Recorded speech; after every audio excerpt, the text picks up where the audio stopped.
Hola a todos, soy María Gusenkova y aquí voy a exponer mi trabajo para asignatura Contradicciones. El estudio de casos se ha hecho en forma de enorme mapa mental para poder entender toda la complejidad de conexiones e influencias.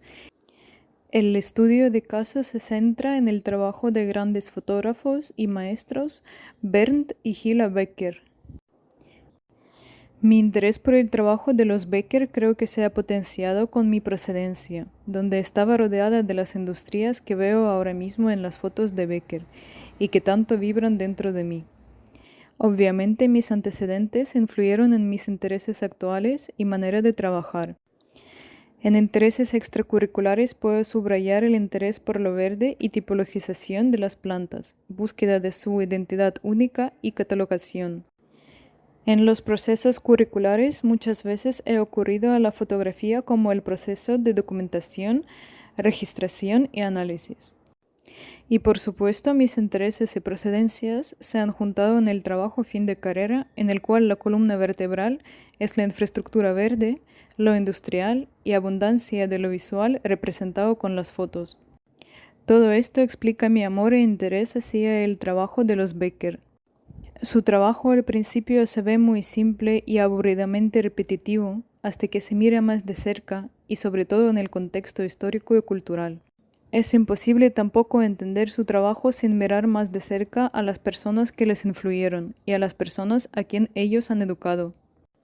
Estilísticamente hablando, los Becker heredaron características de los siguientes autores. August Sander, especialista en el retrato donde las personas son vistas más como formas que como representaciones de su alma. Se trata de un coleccionista de humanos. Karl Blossfeld, famoso por su atención a los detalles y arquitectura de las plantas. Albert Rengert-Patch representaba la realidad de la industrialización mediante la fotografía.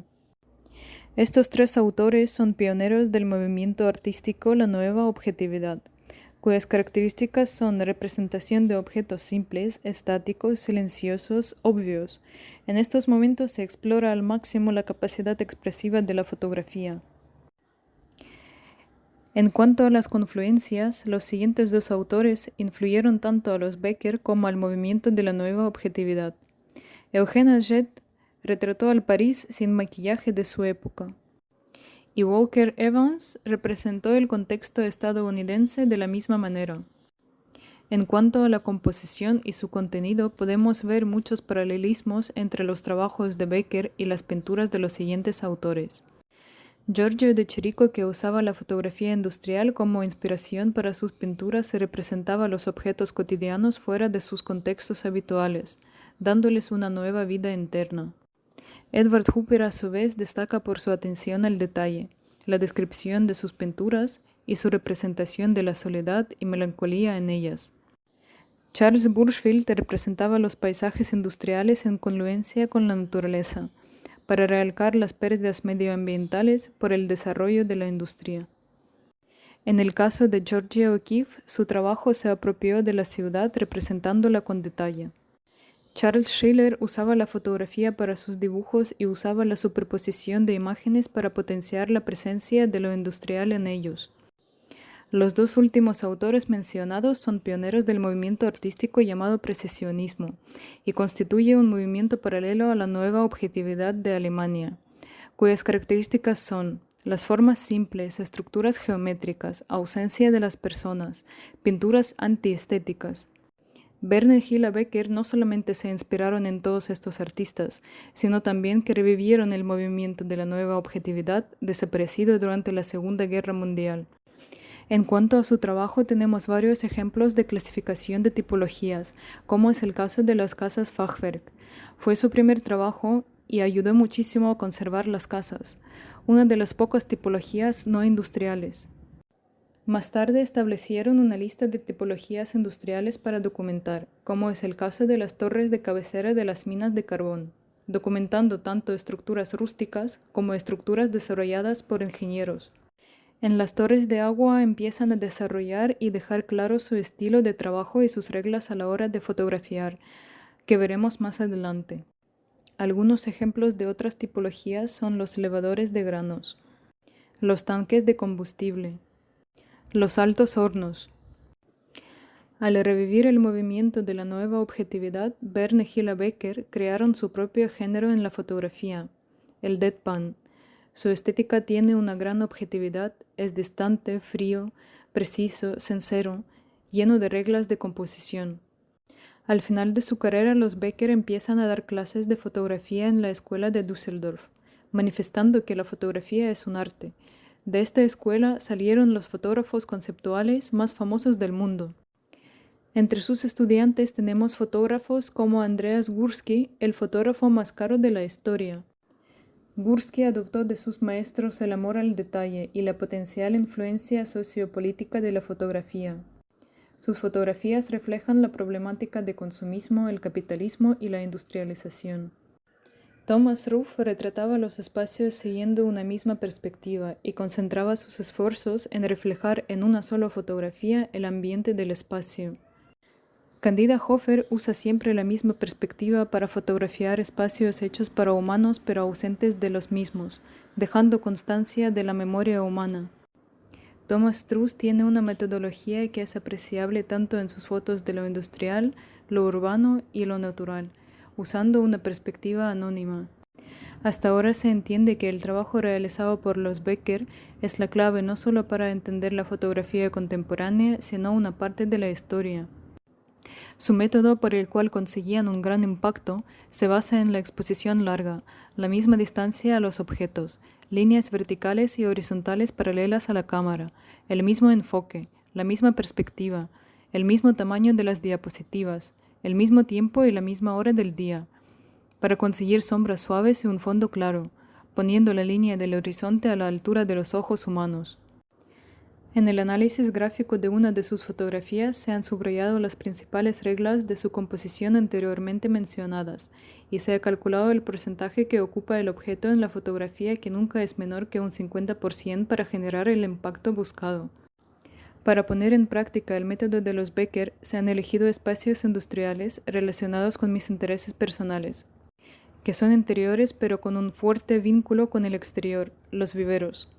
A partir de aquí se buscan descubrimientos propios partiendo de metodología de los Becker. Después de realizar este ejercicio se forma un manual basado en las reglas establecidas por los Becker basado en la fotografía digital. El verde en las ciudades con la mejor infraestructura verde tiene un porcentaje del 60-70% del territorio. En las fotografías de los Becker tenemos que el objeto ocupa un 50% mínimo. Entonces el vivero puede considerarse un espacio idóneo con un equilibrio entre lo verde y lo industrial.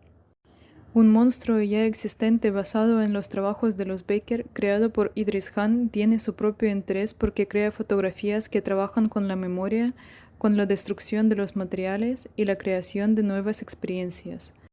Borra el eje del tiempo y subraya las diferencias y similitudes de los objetos de una misma tipología. Aplicando los conocimientos adquiridos y siguiendo una metodología práctica, se empiezan a fotografiar los distintos espacios interiores de viveros de la provincia, concluyendo con un collage que superpone las distintas fotografías. Aplicando el método de los Becker e Idris Khan, se descubre que superponiendo las imágenes, dándoles un orden distinto, se consiguen distintas experiencias. Se borra la línea del tiempo y la presencia de lo humano, y que la infraestructura interior pensada para los humanos se diluye. En cuanto a las conclusiones obtenidas durante la investigación del arte conceptual de Verne y Hilla Becker, en el contexto de la historia y sus influencias se concluye la importancia del uso de las tipologías como método de descubrimiento y aprendizaje, la atemporalidad y la ausencia de una conexión con el lugar, centrando toda la atención en el objeto. La percepción de los objetos es solitaria, fría y lejana. La fotografía crea emociones y constituye un labor documentalista que colecciona la memoria, en este caso la memoria de las tipologías. El impacto social político conseguido por una fotografía que genera interés en un objeto. La retícula como herramienta elimina la línea temporal y pone de manifiesto las características de un objeto, al igual que la superposición de fotos, que además crea distintas experiencias al alterar el orden de las imágenes. En cuanto al análisis de casos de estudio, han sido de gran ayuda los textos del Dr. Oscar Colorado Nates, un recopilador de material y estudioso de la fotografía.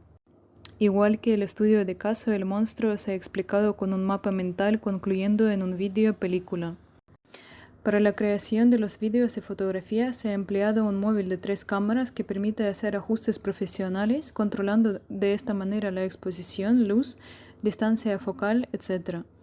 Los programas elegidos para la agrupación y ordenación de la documentación generada son Adobe Photoshop, InDesign y Stop Motion Studio Pro.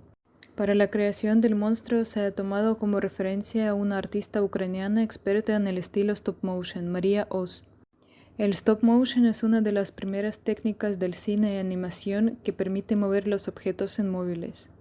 Ahora bien, empleando los descubrimientos obtenidos y la metodología mencionada, y abordando además mis intereses personales reflejados en el trabajo de fin de máster, me propongo analizar distintos puntos como ¿qué pasaría si analizamos un vivero partiendo del porcentaje de verde por unidad del territorio o por estética visual? ¿Qué emociones despiertan? ¿Y si trasladamos a los espacios cotidianos de la vida humana estos porcentajes de verde? ¿Y si vemos la aparición de los paisajes humanos, industriales, posthumanos y postindustriales y su relación con lo verde? En este punto aplicamos el porcentaje de verde descubierto en el estudio previo en los espacios prehumanos. Se puede observar cómo la infraestructura verde se va apoderando descontroladamente del espacio, lo que en un principio puede resultar una estable invitación a la naturaleza para compartir el lugar con las personas, se apodera del lugar y dicha infraestructura queda descontextualizada. El proyecto o los proyectos llevados a cabo por el hombre en sus procesos de colonización, domesticación y destrucción de lo natural, las ansias de dominio, de dejar un legado o huella, parece conspirar un pos de un proyecto único y que no sobrevivirá, lo posthumano. En el paisaje posthumano el hombre desaparece completamente, pero su huella le sobrevive, aunque no de la manera que probablemente él esperaba. En el entorno posthumano las cosas se miran y catalogan no por su utilidad, sino por su integración. Lo que las cosas eran ya no tienen importancia, en este lugar y momento se retratan para dejar constancia de lo que son en este momento. En este caso en particular, lo que un día fue imprescindible para el transporte humano, hoy constituye una infraestructura que sirve de apoyo para los nidos de decenas de pequeños animales, y como pequeños invernaderos que crean las condiciones propicias para diferentes especies vegetales. En esta diapositiva podemos disfrutar del vídeo monstruo entero. En conclusión, en el monstruo se han comprobado las influencias de lo verde en la vida cotidiana de las personas. Se hace oportuno pensar y repensar la falta que hace en nuestras vidas y lo entrelazado que está en todos los paisajes. El mayor impacto de descubrimiento fueron los paisajes posthumanos, escondidos de nuestros ojos, apartados, donde lo antaño humano e industrial está vistiéndose de verde. Al utilizar las técnicas y metodologías de los autores estudiados y sobre todo de los Becker, ha sido posible llegar a esa estética y estilo propio, descubrir los alrededores y sus objetos y ponerlos en contextos distintos. En el monstruo se registra el momento y el lugar, y de esta manera se salvaguarda la imagen del tiempo. A posteriori, el tiempo y el lugar se borran casi al completo gracias a superposición de las diapositivas, dejando evidente solo lo más importante. Los paisajes posthumanos se plantean como algo inalterable e imparable. Los restos de nuestras vidas se mezclan con las pocas masas vegetales presentes y sirven de cobijo a la emergente fauna y flora adaptada a los restos. Es curioso ver cómo entre un espacio posthumano, el humano queda fuera de escala. Aparece solamente como una forma de referencia. Es imposible decir qué emociones tiene y en qué está pensando. El humano da lugar a la naturaleza y se desvincula de este espacio.